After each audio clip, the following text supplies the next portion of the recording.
Big boss 7ാം season ആരംഭിച്ചതോടെ ഇനിയുള്ള ഓരോ ദിവസവും എങ്ങനെയെന്ന് അറിയാനുള്ള ആകാംക്ഷയിലാണ് പ്രേക്ഷകർ. പ്രേക്ഷകർ പ്രതീക്ഷിക്കാത്ത മത്സരാർത്ഥികളാണ് പലരും. ഇതിൽ പ്രേക്ഷകർ ഒട്ടും പ്രതീക്ഷിക്കാതെ മത്സരാർത്ഥിയായി എത്തിയ താരമാണ് ഗിസേല തക്രാൽ. ഹിന്ദി ബിഗ് ബോസിൽ മത്സരിച്ച് നമ്മുടെ ബിഗ് ബോസ് മലയാളത്തിലേക്ക് മത്സരാർത്ഥിയായി എത്തിയ ഗിസേല തക്രാലിനെക്കുറിച്ച് അറിയാം. മോഡലിംഗ് രംഗത്ത് തിളങ്ങി നിൽക്കുന്ന താരമാണ് ഗിസേല. 14 വയസ്സു മുതൽ മോഡലിംഗ് രംഗത്ത് സജീവമായ ഗിസേല പിന്നീട് മോഡലിംഗ് ഒരു കരിയറായി തുടരുകയായിരുന്നു. ലണ്ടൻ, പാരീസ്, മിലൻ ഫാഷൻ വീക്കിലും തക്രാൽ പങ്കെടുത്തിട്ടുണ്ട്.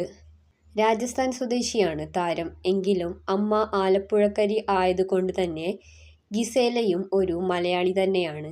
അറിയപ്പെടുന്ന മോഡലായതുകൊണ്ട് miss Rajasthan, miss potential, miss body തുടങ്ങിയ കിരീടങ്ങൾ നേടിയിട്ടുണ്ട്. ഗ്ലാഡ്രക്സ് മോഡൽ ഹാൻഡിൽ പങ്കെടുത്ത താരം കിങ് ഫിഷർ കലണ്ടറിൽ ഇടം നേടുകയും ചെയ്തു. കൂടാതെ ബോളിവുഡ് ഹീറോ കൂടിയാണ് ഗിസേല. 2016 ക്യാ കൂൾ ഹെയ്ൻ ഹം 3 ആയിരുന്നു താരത്തിൻ്റെ ആദ്യ ചിത്രം. പിന്നീട് ഒരുപാട് ഹിന്ദി ചിത്രങ്ങളിൽ ഗിസേല അഭിനയിച്ചിട്ടുണ്ട്. Hindi big boss season 9 wild card എൻട്രിയിലൂടെയാണ് താരം എത്തിയത്. സർവൈവർ ഇന്ത്യ തുടങ്ങിയ റിയാലിറ്റി ഷോയുടെ ഭാഗമാകുവാനും താരത്തിന് സാധിച്ചിട്ടുണ്ട്.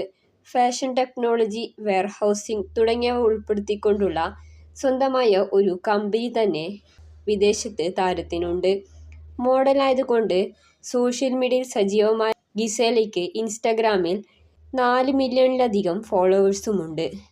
ഗിസേല തക്രാലിനെക്കുറിച്ചുള്ള നിങ്ങളുടെ അഭിപ്രായം കമൻ്റായി അറിയിക്കൂ.